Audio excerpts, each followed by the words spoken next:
Oh, we've got to agree to being recorded. Good, there we go. She said it's the actual starting which is really important. So the way she puts the case down, the way she opens the violin case, the way she takes the violin out, offers it up to herself, takes the bow, checks the tension, checks the notes, tunes it all. That whole ritual of preparation is the main thing to start off with. And then even if she plays for 10 seconds, that's fine. What you do, you drum in this ritual of actually, as it were, honoring the process of starting a violin lesson. And hearing that advice, first of all, it made complete sense to me. And it made sense to me because, of course, this is what we do with our ritual. We basically set up a scene. We have a Buddha Rupa, as I have behind me. We have some flowers, perhaps some incense. There's the formality of bowing. So you're actually shifting sort of mode of being from running around or doing whatever you're doing to actually bring attention to the focus of attention, which is the Buddha and what he represents and what enlightenment represents. And then we do the chanting, which is a ritual, effectively. We could do it sort of mindlessly and just chant the words, or we can reflect on them, but we're actually going through the physical motions of aligning ourselves with a value system which has attracted our interest. And in a sense, I really see the logic of that, because even if the meditation is a pretty awful one in terms of a tough one or difficult one, or not the full 20 minutes or half an hour or 45 minutes or hour, however long you've decided to sit, that ritual is there. And after a while, the mind sort of starts recognizing it, and an attunement takes place. All these conditioning factors of doing the regular routine of taking the refuges and precepts sets one up basically to associate this process with being calm, being still, struggling with one's reflections, memories, dramas of life, but in the context of a sitting practice. So I share that little story because I thought it was quite an interesting sort of take on. I never thought of it in those terms. The ritual of opening a violin case and taking up the violin and bow and learning to play. So that's the sort of ritual side of it. In terms of taking the refuges, of course, well, we hear it so often, but it is a reminder that what we're taking refuge in, of course, is a core essential principle of consciousness, of awareness. And we'll be touching on that in the reflection spectrum, I hope. I think that'll come up probably. We're taking refuge in teachings and all those aspects of life that point towards the same realization and eventual freedom from suffering. And we also take refuge and receive the support of being in a community of people who are on different stages of the path of realization, and in the classical terms, actually enlightened beings, bodhisattvas, and well, just arahants, those who actually have clocked it. And I think the thing that has always attracted me about Buddhism is the fact that this is an open field where we're all capable of waking up, because essentially we're waking up to our original nature, as they say in certain Buddhist traditions. We're waking up to our original nature, to what we really are, as opposed to the ideas that we have about ourselves. And that's the ultimate refuge, because that essentially is enlightenment, awakening. So we'll do the screen share, and we'll start with page 2 and 3, the dedication of offerings. Then we'll move on to the 3 refuges, 5 precepts, which we'll take. And then we'll have a bit of quiet sitting. So I'm going to turn around, I'll bow to the shrine, I'll light the candle, and then we can begin.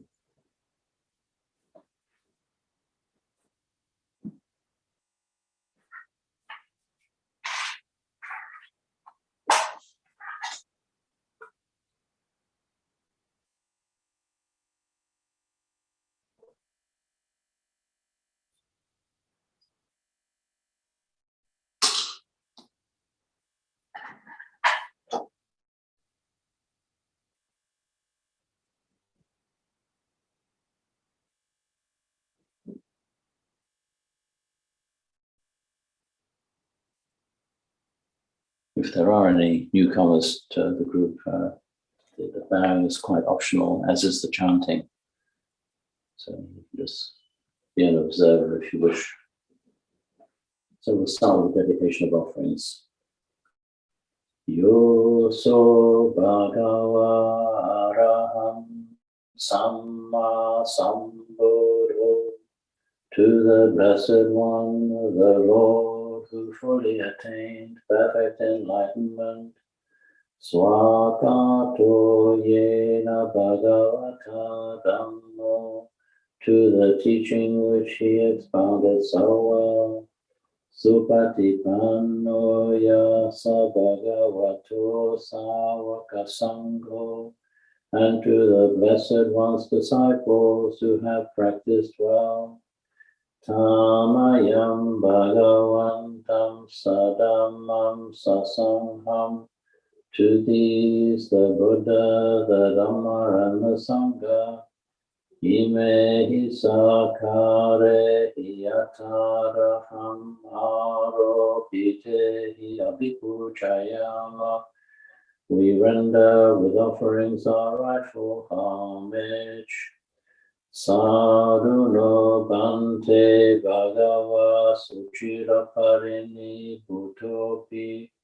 It is well for us that the Blessed One, having attained liberation, Pachima Janata Nukampamanasa, still had compassion for later generations.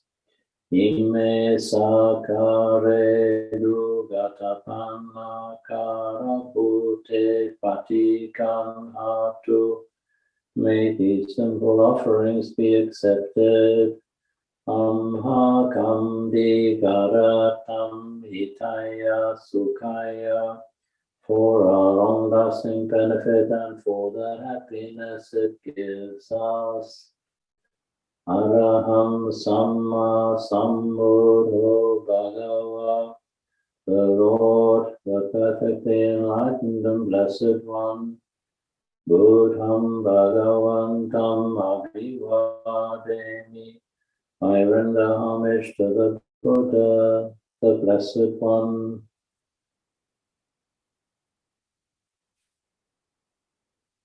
Swakato Bhagavata Dhammo, the teaching so completely explained by him.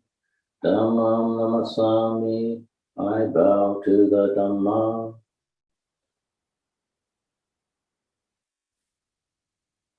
Supatipanno Bhagavato Sāvaka Sangho, the Blessed One's disciples who have practiced well. Sangham Namami, I bow to the Sangha. Just chant the preliminary homage, page 3.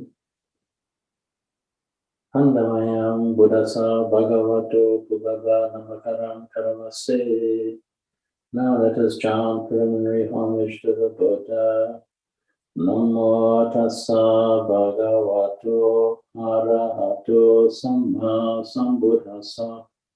Namo tassa bhagavato arahato samma sambuddhassa.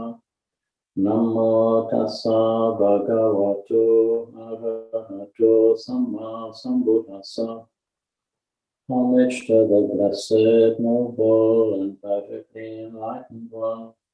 Homage to the blessed, noble, and perfectly enlightened one.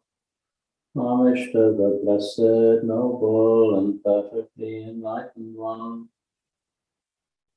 And we get page 128.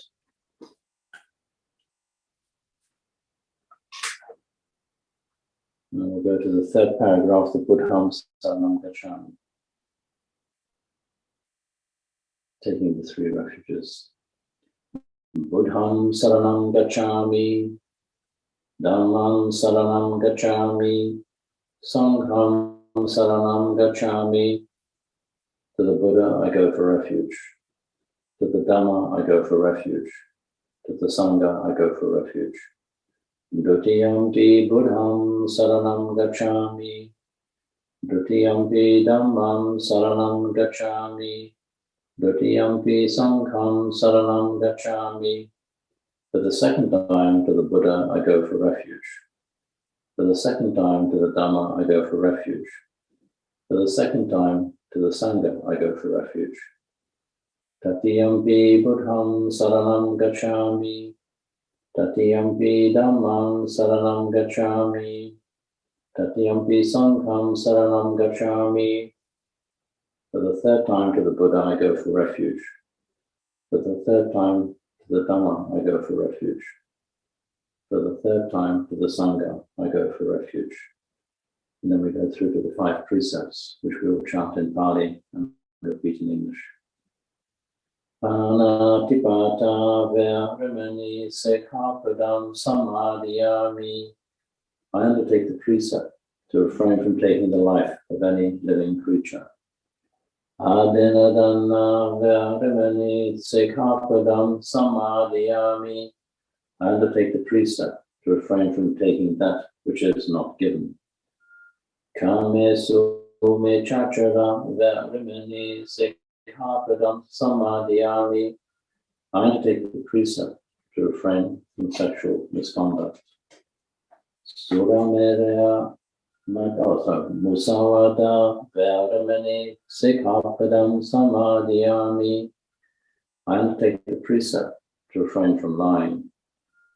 Surameraya macha pamadatana veramani sekhapadam samadhiyami. I undertake the precept to refrain from consuming intoxicating drink and drugs which lead to carelessness. Imani pancha sikapadani silena sugatim yanti, silena bhogasampada, silena nibhutim yanti, tasma pisam. These are the 5 precepts. Virtue is a source of happiness. Virtue is a source of true love. Virtue is a source of peacefulness. Therefore, let virtue be purified. Sadhu, sadhu, sadhu. And we bow 3 times.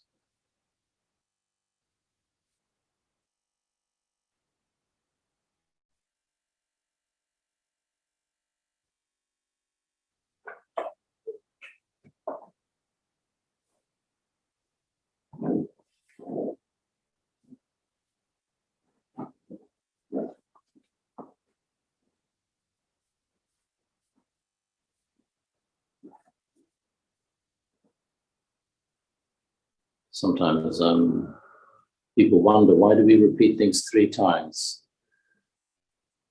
Well, it's to bring our disconnected thoughts to the focus of our attention. So we might say it once and just sort of say it automatically, but if we say it 3 times, it just registers a little bit more deeply. It's like learning by rote. You just repeat it until it just becomes fully memorized. So when we take the 3 refuges and the 5 precepts, the 3 refuges are repeated 3 times, just to sort of really bring us into the space.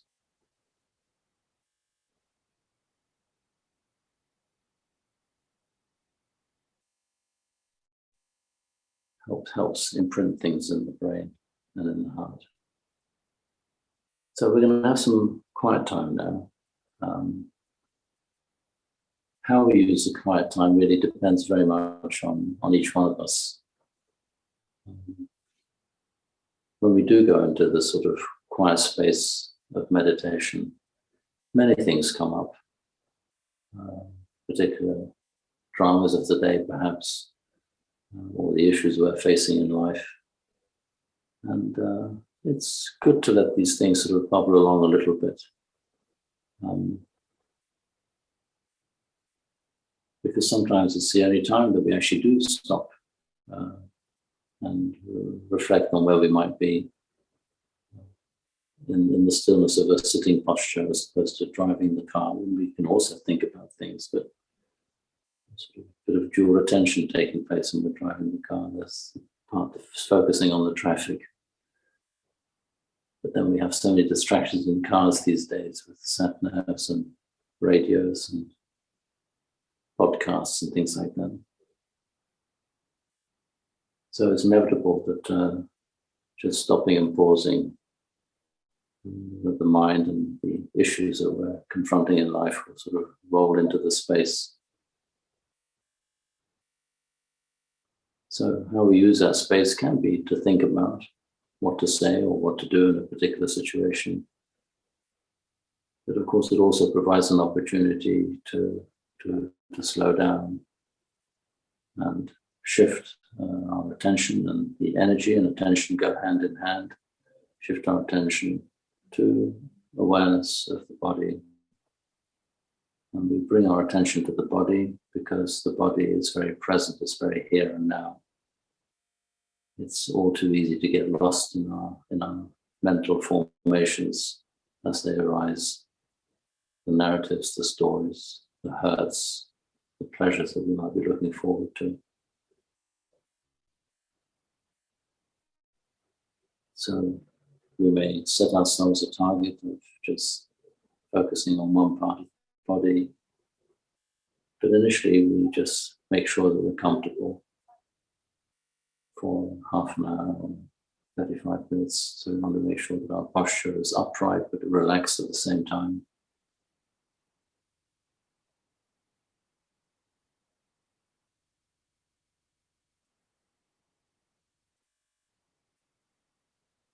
And we just notice how the body feels. Does it feel comfortable? We can adjust our posture as we need to.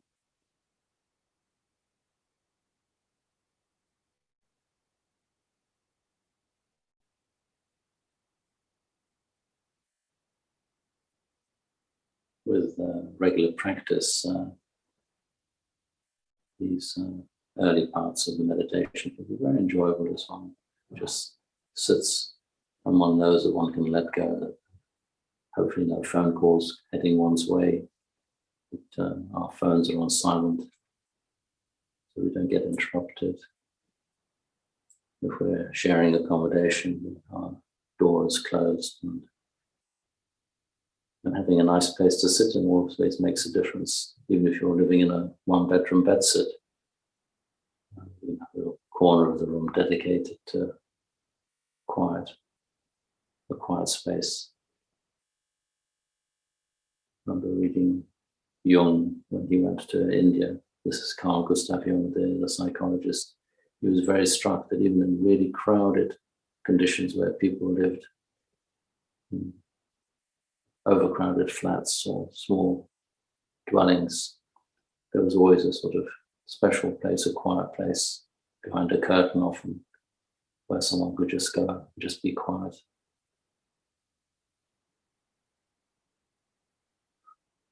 So it's like giving the body and the mind permission to stop. Nothing to do except just be present.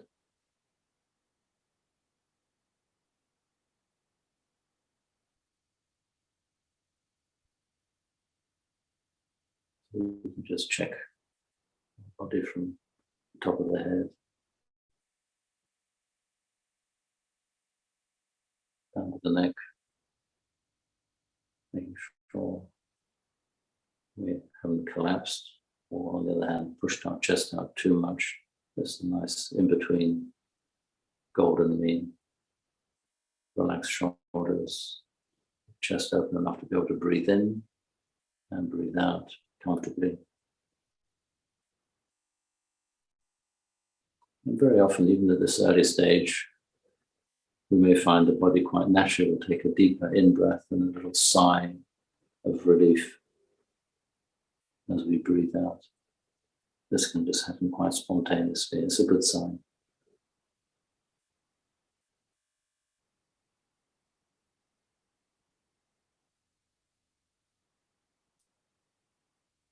It might start with a deeper in-breath, a natural deeper in-breath.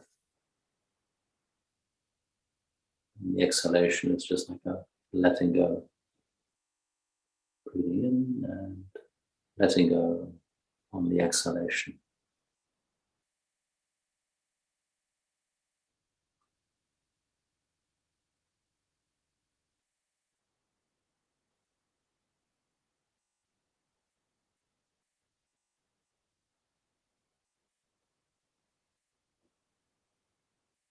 And there's a settling of attention which is often mirrored by the development of abdominal breathing. The diaphragm pushes down onto the belly with the in-breath as the lungs expand.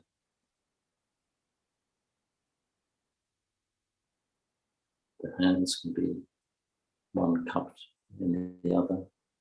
You can have your hands on either knee, on both knees, right on right, left on left.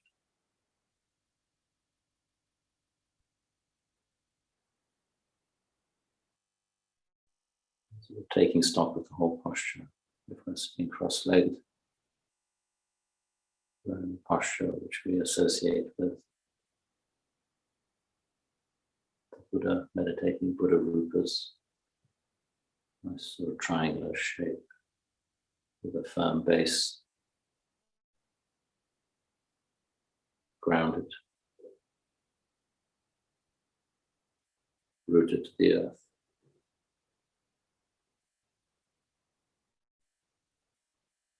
But we can also be sitting in a chair, perhaps.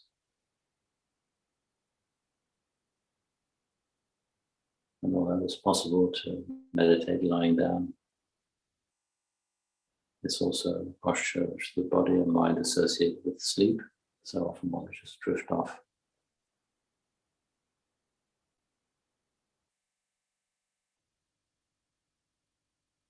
In the early days of one's practice, one might have to work a little bit on sitting in a comfortable cross-legged posture. Many meditators, myself included, can testify to the fact that it becomes easier and easier. And actually one can sit incredibly comfortably with legs crossed. It doesn't have to be the full lotus. It doesn't have to be even the half lotus. Burmese, just basically the calves of right and left leg are just flat to the ground, with a cushion just propping us on our seat, which helps keep the spine upright.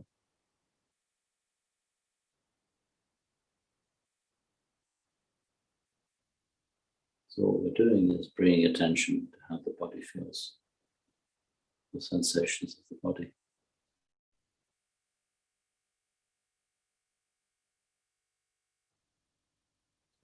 It's the sort of first foundation of mindfulness is basically being in the body, what it feels like,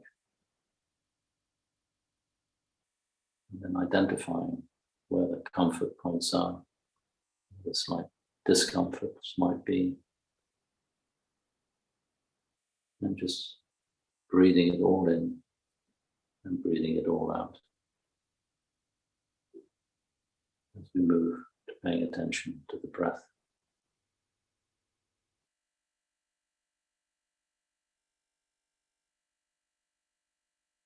This miraculous process of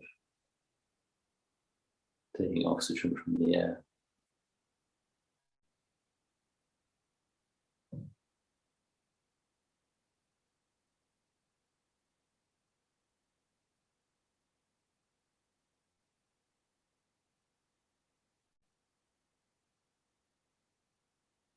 Allowing the face to relax.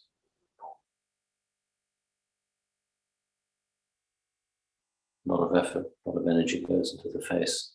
Many muscles, many nerve endings.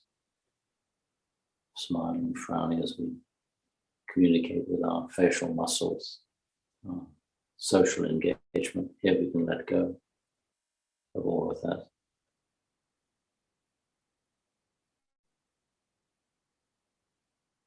We don't have to smile to anybody or look serious.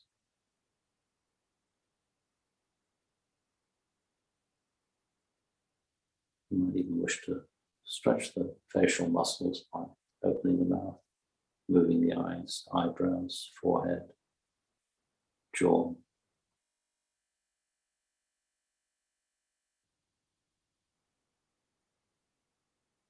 And then just relaxing there. Not so much that your jaw's hanging, you just want the mouth to be closed. Unless you have some nasal obstruction, it's best to breathe through the nose. And just feel that flow of air as it enters the nostrils, flows down the windpipe, through the heart region and into the lungs, and back out again on the exhalation.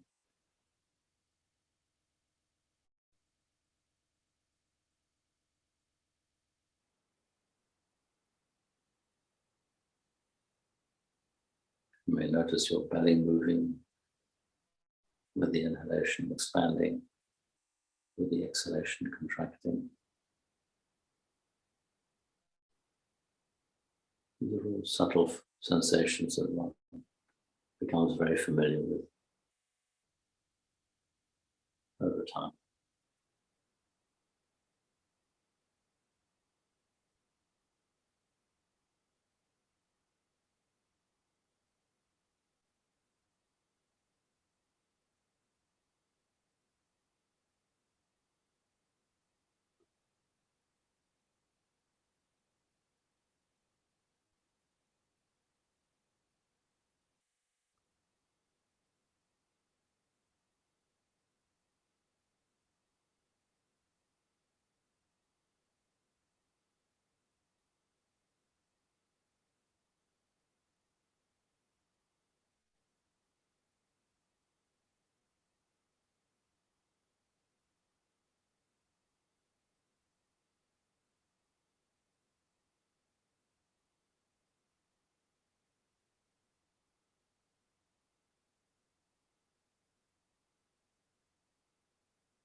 So this breathing action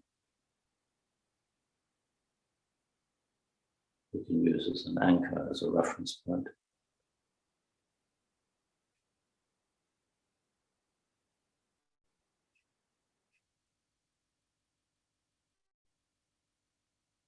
If the mind wanders off somewhere, we have a choice. We can either go with the story, with the narrative that the mind is throwing up, or we can just bring it back to the breath, the sensations of in-breath and out-breath.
We have to be realistic with our expectations.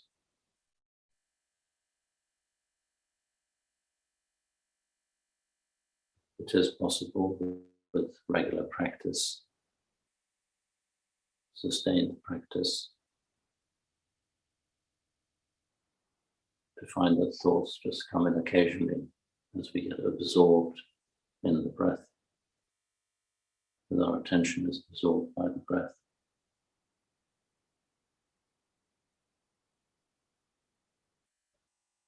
You have to be realistic, it's not just going to happen just like that. So we go through this experience of noticing our breath and then losing track of it as the mind picks up another object. And then the moment we notice that, we come back to the breath again.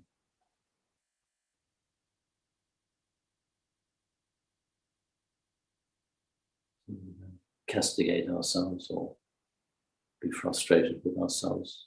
The frustration arises, we notice the frustration. But try not to hold on to it. Let go of it and just come back to the breath again.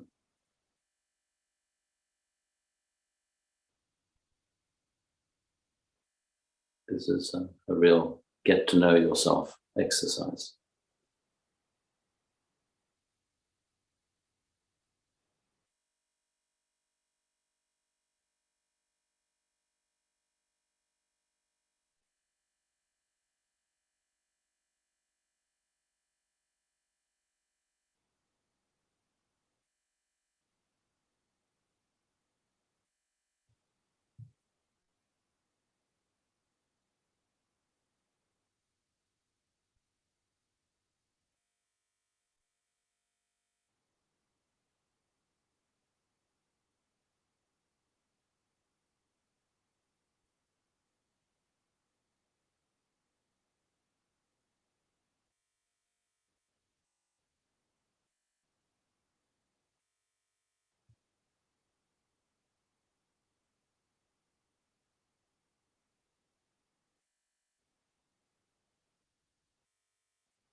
So we've set down the intention of being present.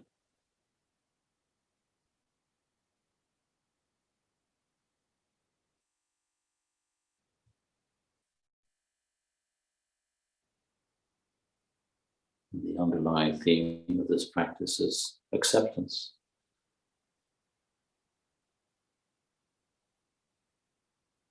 When we are present and breathing, that's wonderful. We accept that.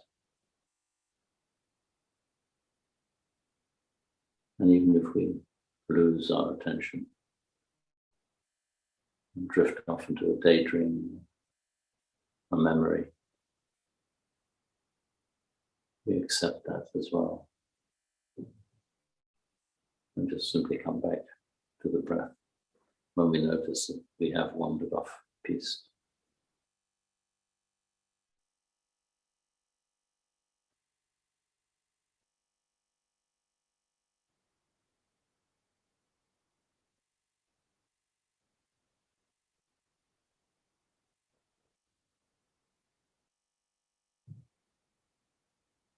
So we may struggle a bit with acceptance.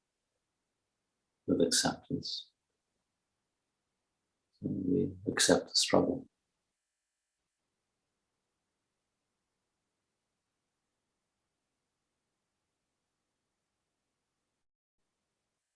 We just say to ourselves that right now, it's just like this, however it might be. That's being present.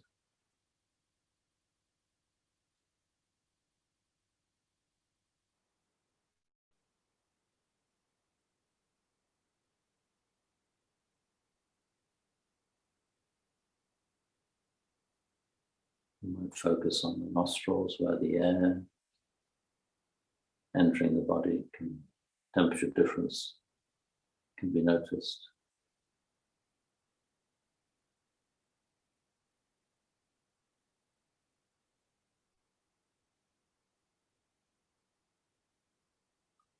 Just focusing above the upper lip.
Even if we are thinking,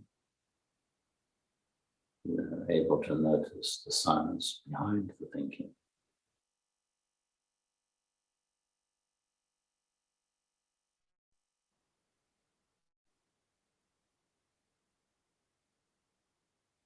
So notice the silence. Maybe even hear the silence. Ringing white noise in the background.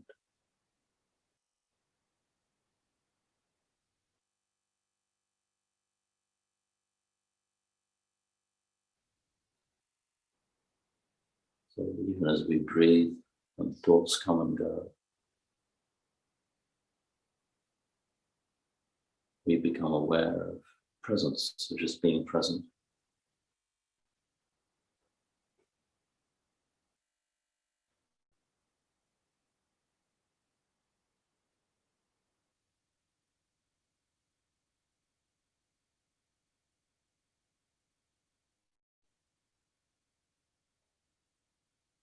And relax into that.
Breathing in, breathing out.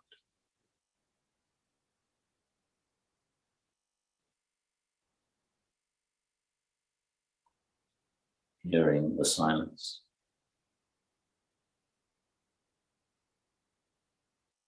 Noticing sensations of the body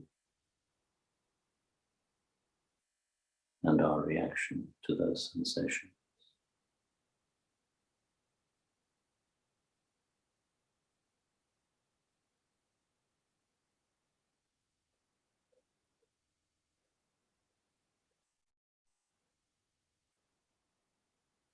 Accepting this moment just as it is.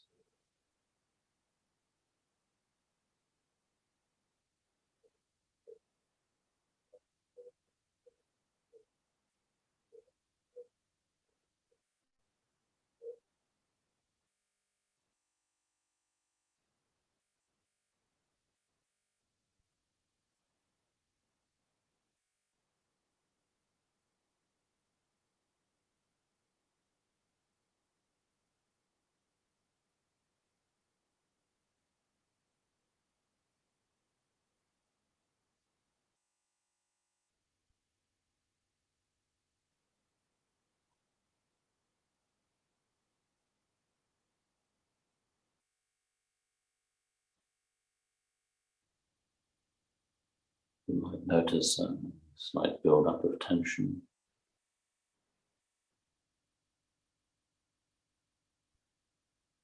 You just breathe into that and breathe out through the tension to relax.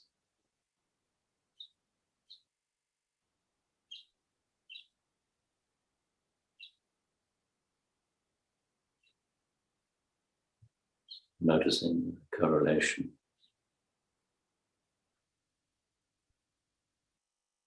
As we relax and breathe out, exhale the tension, it eases up.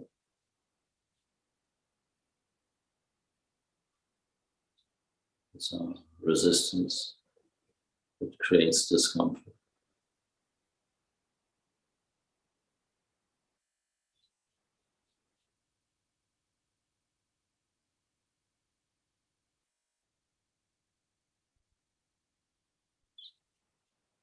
There's always a connection between our mental state and the sensations of the body.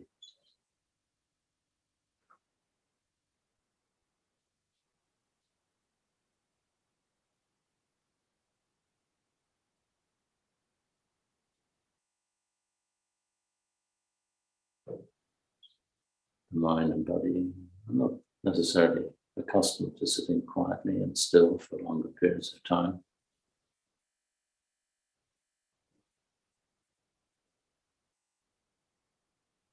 So what we're noticing is our reactivity, desire for change, desire for new stimulation.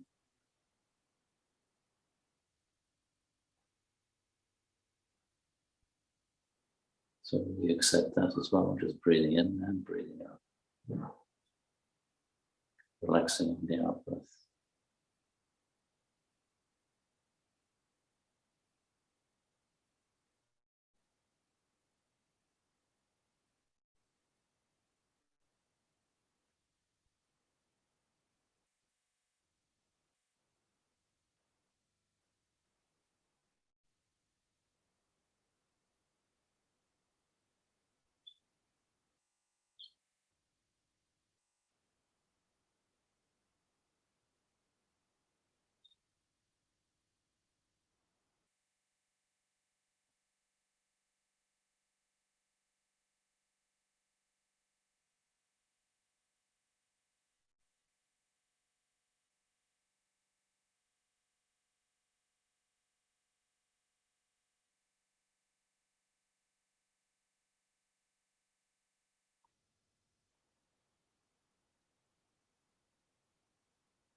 So we can notice all the physiological changes that take place in the body when we hear the bell. Sustained attention does intensify the amount of energy we use. So we can relax, stretch, allow the body to move, and also savor some of the fruits of having sat in silence for whatever we sat for, 30, 40 minutes. And just observing how our mind state, what our mind state is.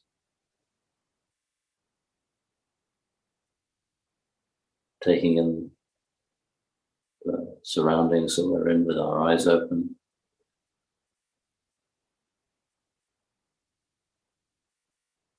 It's that time of the year when the days get longer.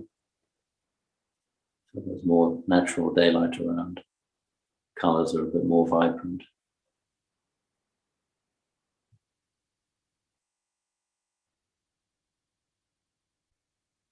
And of course, even as we do this practice of just sitting, all sorts of themes can come into play. The meaning of life. Who am I? What's all this about? Existential reflections.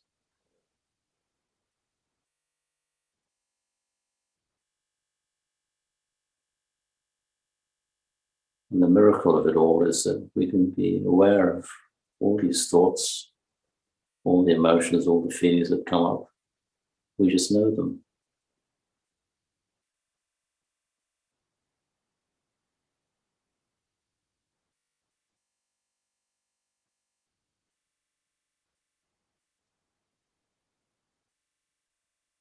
And the truth of well-being is that it's just that simple knowing that it's all about, and not what is known. So in that sense, we can understand these rather dramatic statements that we're aware but we don't know, we're awake but we don't know. We complicate our thinking processes by looking for an answer where the answer doesn't lie. The answer is right here, right now, in our knowing of how things are.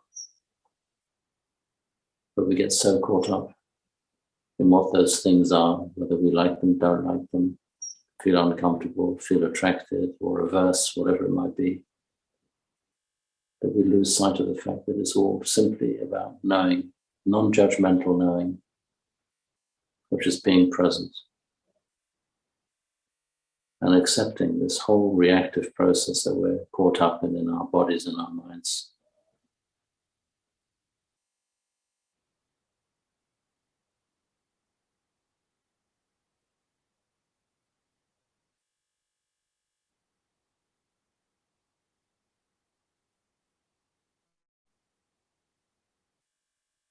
So when we understand that key element, that it's about knowing, knowing simply means being awake, being present to whatever we're experiencing.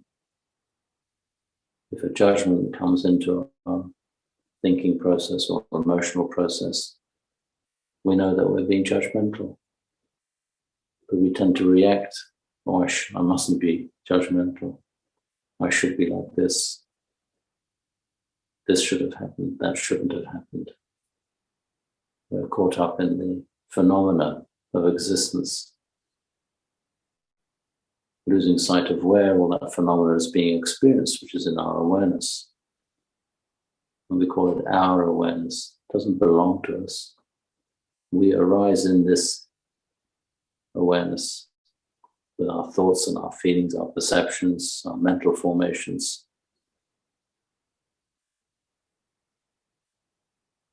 Quite an amazing discovery.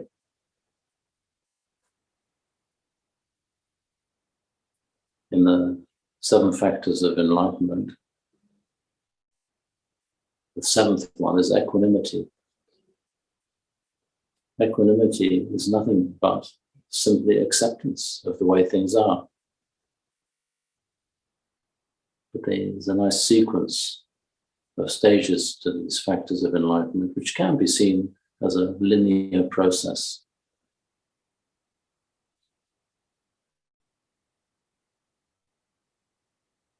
And it starts with us simply noticing, being present, mindfulness, sati, just being present.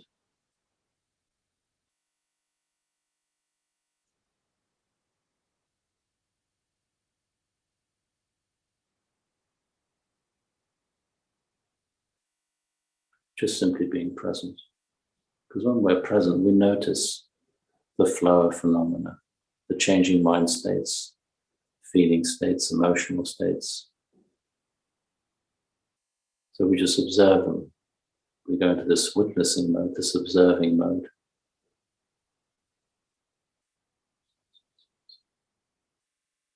And the next stage of it is investigation,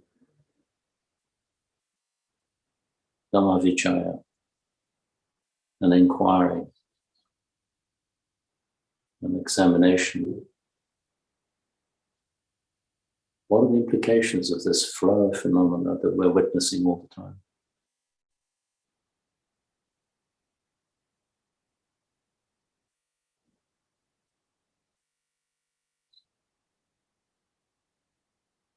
So it's really a very profound inquiry into the nature of experience.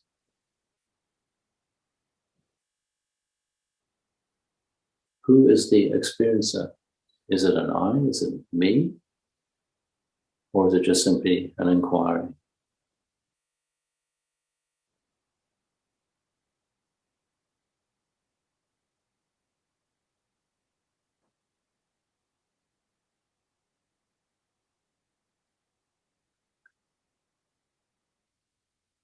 But this inquiry requires sustained attention.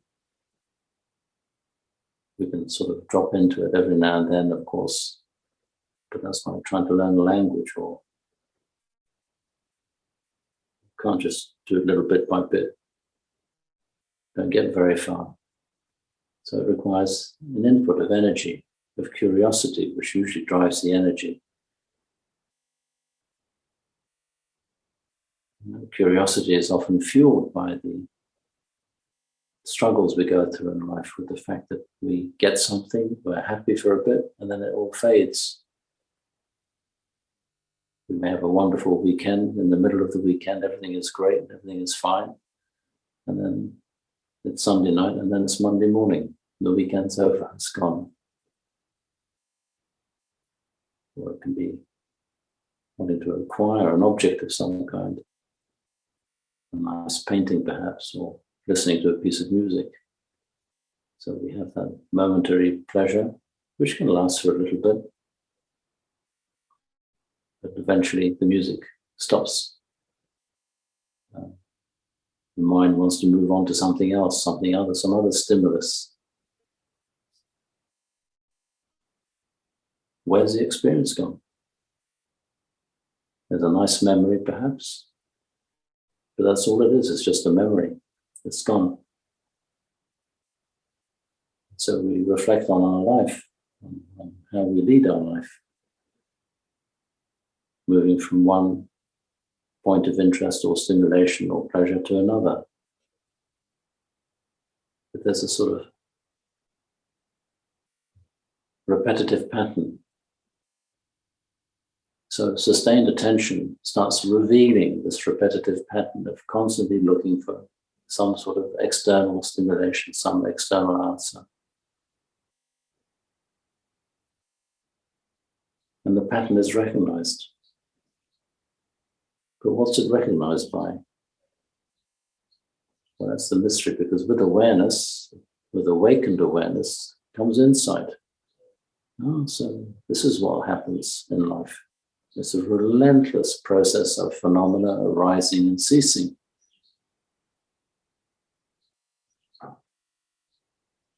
So where am I looking for my happiness? The next event? What's this next event that I'm looking forward to? A meal? A walk? A nice conversation? An interesting television program? Yeah, nothing wrong with any of these things, by the way, nothing wrong with them at all. What we're trying to do is to observe a pattern of behavior, a pattern of seeking happiness, seeking well-being in phenomena which is always changing. So the pointing out instructions that the Buddha Dharma offers is, where is all this arising and ceasing, taking place? It's in consciousness, it's in awareness. When we take refuge in the Buddha, we're not taking refuge in the historical person. We can feel very grateful to his inquiry, to his struggles, to his trying to make sense of life. What we're taking refuge in is an awakened mind, an awakened being.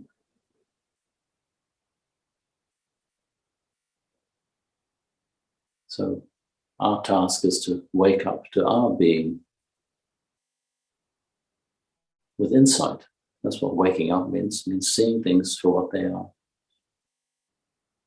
That this personality that we have with our likes and dislikes is a conditioned form. We're We're conditioned by our upbringing, by our parents, by society. We develop quirks and habits and personality traits.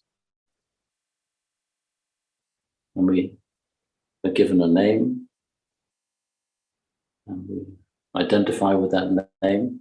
We hear our name called, we look around. But that's all just conditioned phenomena. But the awareness of our name being called, the awareness of us turning around when we respond to a call, that's a different order of understanding, different order of being. So what we're observing is this conditioned form, embodied form that we find ourselves in, is caught up in conditioned existence. But this conditioned existence is constantly changing, but our awareness and presence to this process is constant. So the contents of our awareness are changing all of the time, but our awareness is a constant. Really worth reflecting on that. So if I happen to be 60 or 70 or 20 or 30, the contents of my consciousness will reflect my age, where I come from, my experiences, my hurts, my happinesses. But all those contents will be constantly changing. But the awareness of the contents is a constant, whether one's an infant or an 80-year-old person. So conscience is the common denominator of all experience. In fact, nothing can be experienced without consciousness.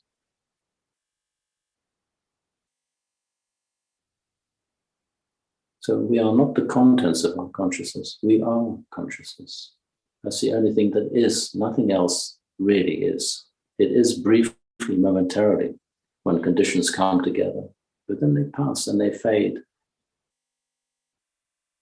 And that fading and that changing can be known. When? In the present moment. Everything that happens in the conditioned world can be known for what it is in the present moment. Everything that's happening in the present moment is the consequence of what's happened in the past, but it's not the past. Just as we can see the germs of the future in the present, but we don't know the future. But we can see the givens that can give rise to a future.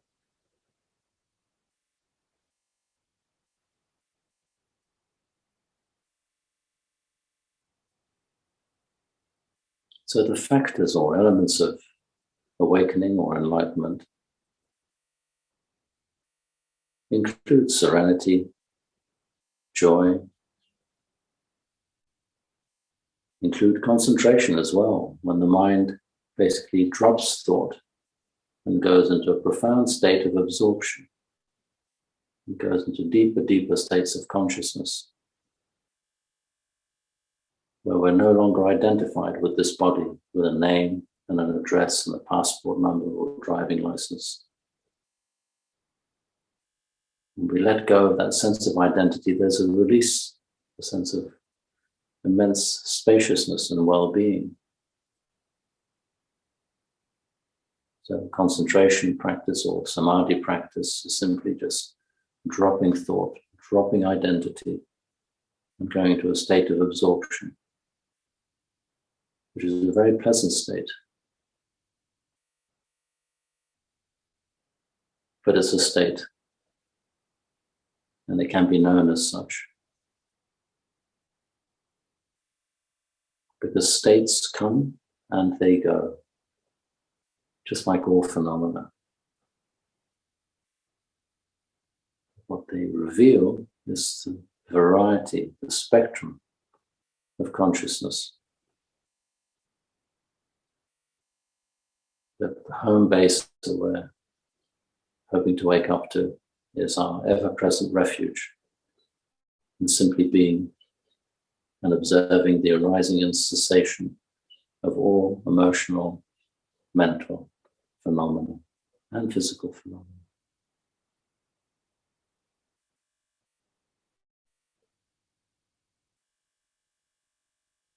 None of us can deny the fact that right now there is a sense of I amness, of being present. So we can say to ourselves, I am. There won't be a person in this room who can't say, I am, and know that I am. But if we examine the contents of this I am, all we find is emptiness, where stuff just flows in and out, comes and goes, arises and ceases. But the space of I am is empty. That's not self, that's anatta, the teaching of not self. That's what Buddhist process, Buddhist thinking and injunctions point to, waking up to the fact of anatta. And that's where we find freedom, where we find peace.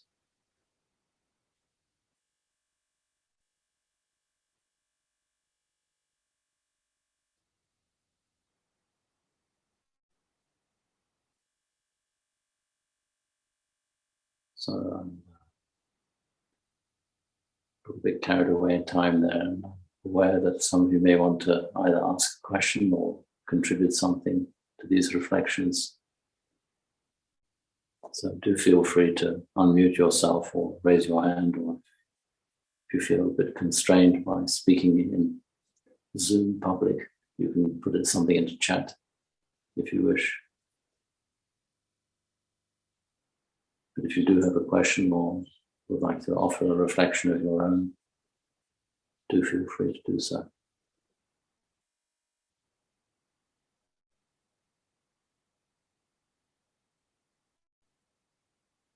You might have to say something because I can't see all of you at the same time. My screen is too small. Yes, Will, do unmute yourself. You can't unmute yourself. Oh, well, let me unmute you. So can I do that? Participants. Oh, hi, Nick. I've done it now. You got it. Good. Hello. Hi, Nick. Yeah, thanks, and hi, everyone. Thanks very much for another wonderful talk and meditation. I had, well, two things really. One was just a reflection as you were talking there, about awareness, and something I was noticing the other day standing in my garden was all the bright colours of the flowers and the trees. Mm-hmm. I was thinking actually it's surrounded by white light. So white light is something we can't see or interact with, and yet it's I'm not really seeing the colours of the flowers. It's really just things interacting. And I was just sort of reflecting really as an analogy of consciousness, of how you sort of have to, with the light, you have to limit it in some way to be able to infer it's there. But I just thought that was interesting. That's something that's sprung to mind. But one question I did have as well was investigation and concentration. Are they different? Do they interlink? Can you be deeply absorbed and also be investigating? I naturally like to investigate a lot. I'm always inquiring and thinking. I wonder if that comes at the expense of being concentrated, or if that's not really the right way of looking at it. Well, no, it's a good series of thinking.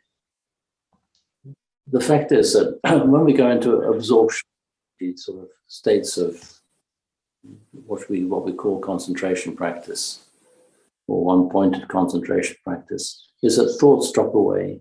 But there is that stage when we are absorbed and still able to reflect and think, because reflection is a form of thought, but it's a much more embodied form of thought. It sort of engages much more than just an intellectual curiosity.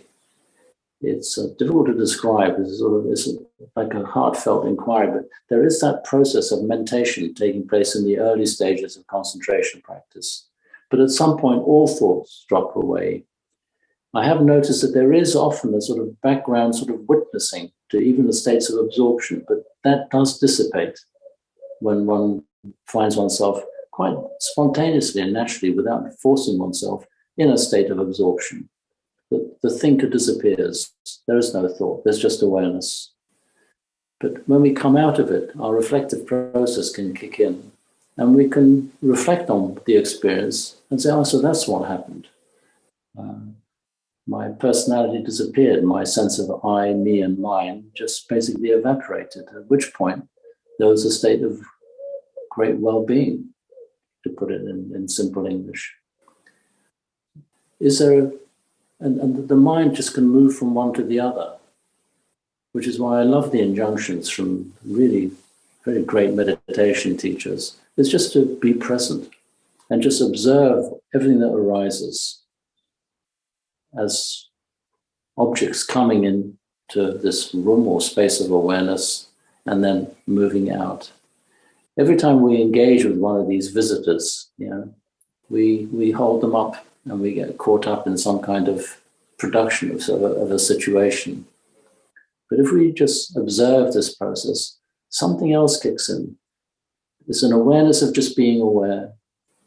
And that's the home base, that's the real refuge, of just simply being aware of being aware. But our minds are so accustomed to thinking and conceptualizing, and emotions come, we have reactions in the body, our knees start aching a bit, or our back, but there's a part which is reluctant to get engaged, that we keep on getting distracted. So it's good to have longer sittings, because towards the end of a sitting, these habitual patterns of desire for change and movement become more present. So it's best to just breathe in, as I was suggesting in the meditation, and just breathe out, just relax into that feeling. Because what we're doing is creating space around a reactive process, and we are the victims of reactive processes, physiological, physical, emotional, mental. And what we want to do is to realize that all these processes are contained and are all happening in completely spacious awareness. And that our real nature is this spacious awareness and not the contents. And we keep on tripping up and getting caught up in the contents of our awareness.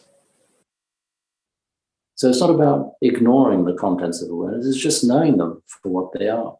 And what we do observe with sustained practice is the relentless repetition and coming and going of phenomena. And us getting caught up, the sense of identity, getting caught up, I like this, I don't like that, passing judgments, as opposed to stepping back, noticing all these reactive processes, and eventually the penny starts dropping. Wow. And then whatever the answer is to the wow. Thank you very much, Nick. I thought you were going to tell me the answer then, but I hope that answered your question, or partly answered your question anyhow. Thank you, Nick.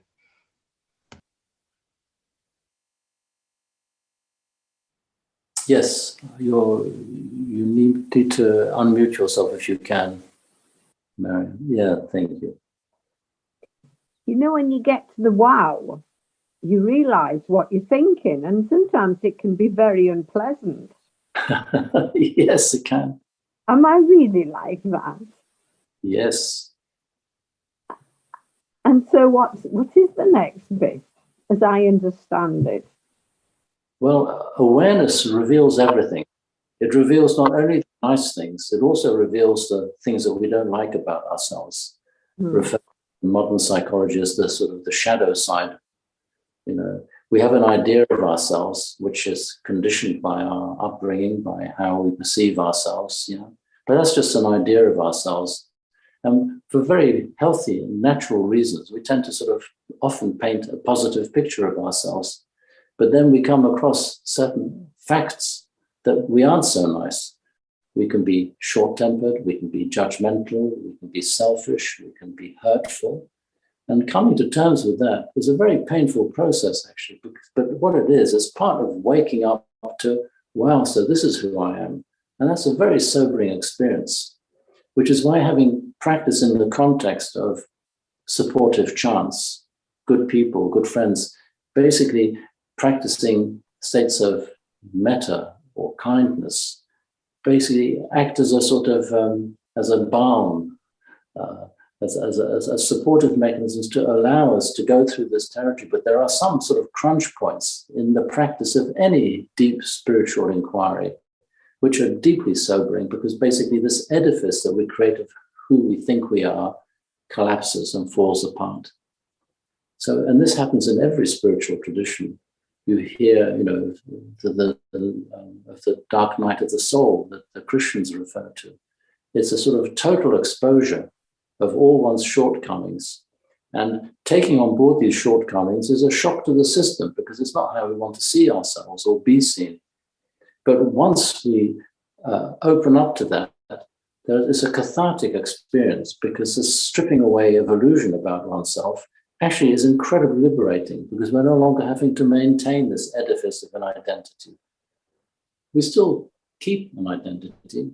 It doesn't mean that we don't have an identity. We still have a personality and personality traits, but we're not over-identified with them. We just notice that this is how we're conditioned, but it just gives that space to be less reactive and more a participant in the flow of conditioned phenomena, but informed by wisdom and insight, as opposed to I want, I don't want, I don't like. The likes and the don't likes still arise, but we're not victims. We don't have to act on them anymore. We're not driven in the way that we were before.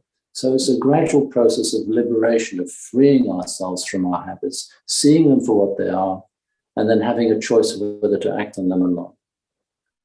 But we have to remember that we're all work in progress. And it's relentless, I'm afraid. But at the same time, it's so rewarding, because no Netflix, no phenomenon, no house, no swimming pool, no car, no relationship can equal or begin to measure up to the freedom and well-being that comes from just being truly who we are. Thank you.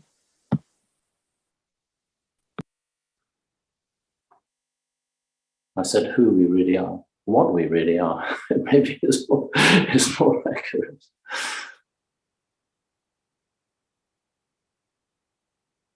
So it's very important, you know, when we investigate or listen to Buddhist teachings or texts, is that at the end of the day, this is an individual journey, and we have to develop our own understanding. So coming to events such as this, listening to different teachers, different traditions, is really all part of an inquiry, which hopefully leads to a sort of a reality check as to what is this all about. So that when one comes to the end of one's life,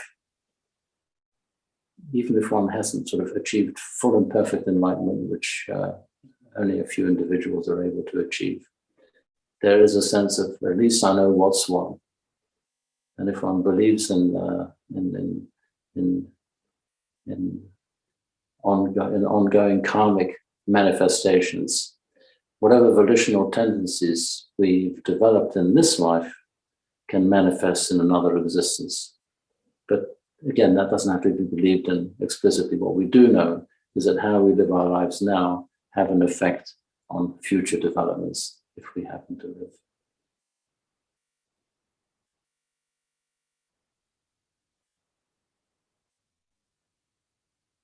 But I think, you know, the Buddhist practice of cultivating positive emotions, of practicing generosity, really is not just giving objects. It can be giving to charities, but what is real generosity? It's being present to others. It's listening to others, empathizing with others, seeing that their struggles are actually very often mirror our own struggles. That we're all in this massive phenomena, on this ball of earth, in the cosmos, in space, and how present we are and how we live our life now definitely has a profound influence on how we experience life. It's a sort of circular argument, really.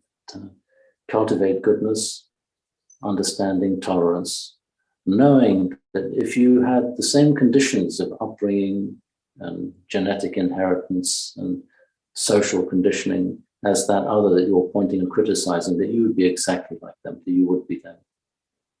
So passing judgment on others really is not very skillful. It doesn't mean that one doesn't have an opinion or a view. That's fine, as long as one knows that it's just an opinion, a view, a judgment. It's natural to have judgments because we have a critical mind which we need to survive in a conditioned existence. As long as we don't believe in it absolutely. The relative world has to be taken seriously, but the relative world of conditionality is not absolute. It's always changing. It is change. It's impermanence. So we take everyday life seriously and take account of the cause and effect that actions and words and thoughts have. But there's nothing absolute about them. The only absolute thing is this timeless reality, the deathless, which we're all existing in but not awake to, not aware of.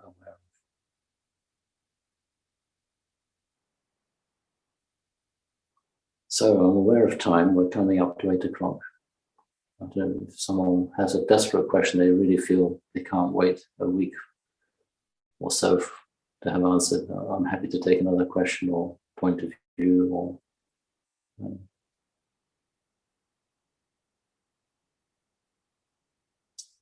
okay, well, we have a choice of chants that we can chant, but I thought that perhaps a simple reflection on universal well-being on page 41 might be a nice one to end on. It's a nice universal aspiration.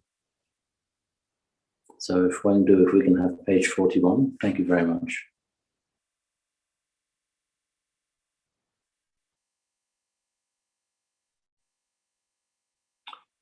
Now let us chant the reflections on universal well-being. May I abide in well-being, in freedom from affliction, in freedom from hostility, in freedom from ill will, in freedom from anxiety, and may I maintain well-being in myself. May everyone abide in well-being, in freedom from hostility, in freedom from ill will, in freedom from anxiety, and may they maintain well-being in themselves. May all beings be released from all suffering, and may they not be parted from the good fortune they have attained. When they act upon intention, all beings are the owners of their action and inherit its results. Their future is born from such action, companion to such action, and its results will be their home. All actions with intention, be they skillful or harmful, of such acts, they will be the heirs.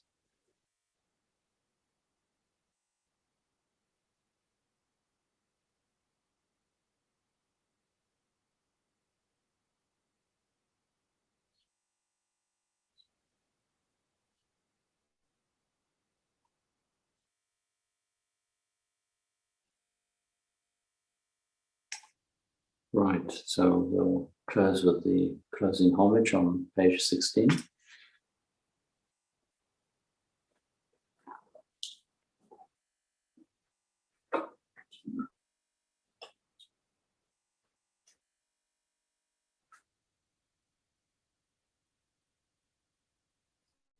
Araham Samma Sambuddho Bhagava, the Lord, the perfectly enlightened and blessed one, Buddham Bhagavantam Abhivademi. I render homage to the Buddha, the blessed one.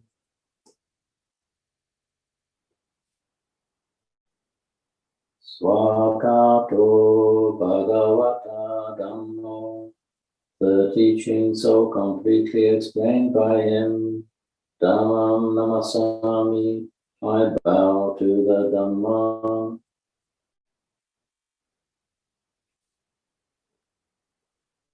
Supatipanno bhagavato sāvaka sangho. The Blessed One's disciples who have practiced well. Sangham namami. I bow to the Sangha.